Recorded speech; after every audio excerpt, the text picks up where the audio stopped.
ఈ దేశానికి అత్యంత సమర్థులైన సైనికులు ఇచ్చిన రాష్ట్రం. దాని ఔన్నత్యాన్ని మనం కాదనలేం కదా.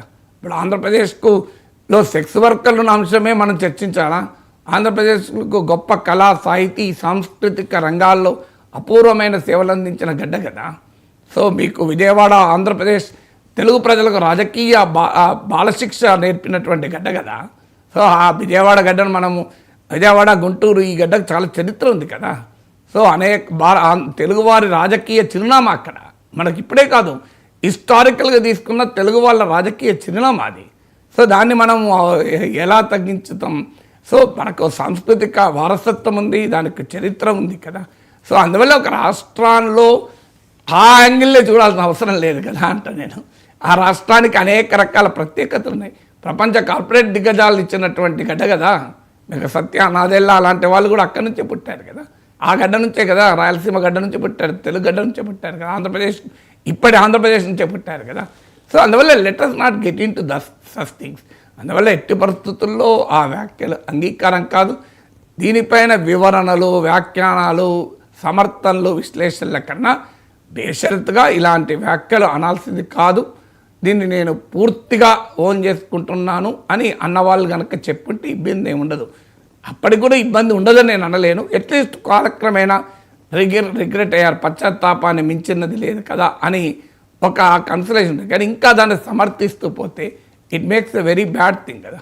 సో ఎట్టి పరిస్థితుల్లో ఒక నగరాన్ని, ఒక భాషను, ఒక రాష్ట్రాన్ని, ఒక ప్రాంతాన్ని ఒకే కోణంలో, ఒక రాంగ్ కోణంలోనే చూడకూడదు. మంచి ఉంటాయి, చెడు ఉంటాయి నగరాల్లో.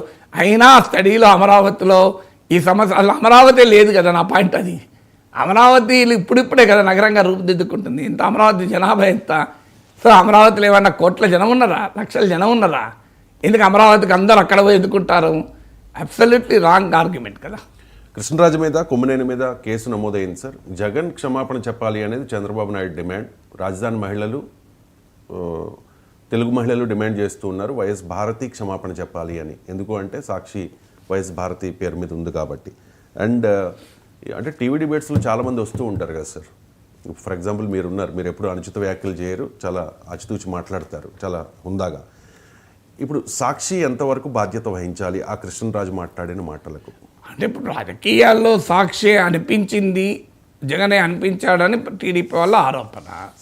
సాక్షి యాజమాన్యం కూడా మాకు సంబంధం లేదు, దీన్ని మేము అంగీకరించము, ఖండిస్తున్నామని వాళ్ళు స్టేట్మెంట్ ఇచ్చారు. సో వైసీపీ వారు మాకే సంబంధం, ఒక టీవీలో ఒక విశ్లేషకుడు మాట్లాడింది అని అంటారు. కానీ కాంటెక్స్ట్ వల్ల సమస్య. ఇప్పుడు దీన్ని ఖచ్చితంగా వైసీపీ వాళ్ళే అనిపించారు, లేదు సాక్షియే కావాలని అనిపించింది అని టీడీపీ వాళ్ళు ఆరోపించవచ్చు. ఇది అన్యాయంగా మా పైన ఎందుకు బురద జల్లుతుందో వాళ్ళు అనొచ్చు. కానీ కాంటెక్స్ట్ ఏంటి? అమరావతి పట్ల జగన్ ప్రభుత్వం అనుసరించినటువంటి అనుచిత వైఖరి వల్ల ఈ రకమైన ప్రత్యర్థుల ఆరోపణలకు బలం చేకూరుతుంది. కానీ లేకపోతే వాళ్ళే అనిపించారని నాలాంటి వాళ్ళు ఇక్కడ కూర్చొని కంక్లూజన్ రాలేము. అనిపించలే టీడీపీ వాళ్ళు సహజంగానే అలాగే ఆరోపిస్తారు, వైసీపీ వాళ్ళు సహజంగానే అలా సమర్థించుకుంటారు కదా. అందువల్ల I'm not interested in politics in it. అల్టిమేట్గా ఎవరు అన్నా, ఎందుకన్నా, ఎవరు వెనకాల ఉన్నా లేకపోయినా ఆ వ్యాఖ్యలు అభ్యంతరకరం. సభ్య సమాజం ఆ వ్యాఖ్యలు అంగీకరించదు. ఇక దాన్ని ఇంకా మీరు రాజకీయపరమైన అంశాల్లోకి వెళ్ళి మన లెటర్ నాట్ డిబేటెడ్, ఇక్కడికి క్లోజ్ చేయాలి. ఖండించడం నిర్బంధంగా, without any mincing of words, ఇది పూర్తిగా ఖండించాల్సిందే. సభ్య సమాజం అంగీకరించే వ్యాఖ్య కాదు. అమరావతి పైన ఈ రకమైన అభాండాలు వేయడం ఎవరు అంగీకరించకూడదు, దీన్ని ఎవరు సమర్థించకూడదు. ఇక ఇండియా టుడే ఇంటర్వ్యూలో ఆంధ్రప్రదేశ్ ముఖ్యమంత్రి చంద్రబాబు నాయుడు చాలా అంశాలకు సంబంధించి స్పందించారు. ముఖ్యంగా లోకేష్ రాజకీయ భవిష్యత్తుకు సంబంధించి యాంకర్ అడిగిన ప్రశ్నలు కూడా సమాధానం చెప్పారు. ఫస్ట్ది, టీడీపీ వర్కింగ్ ప్రెసిడెంట్గా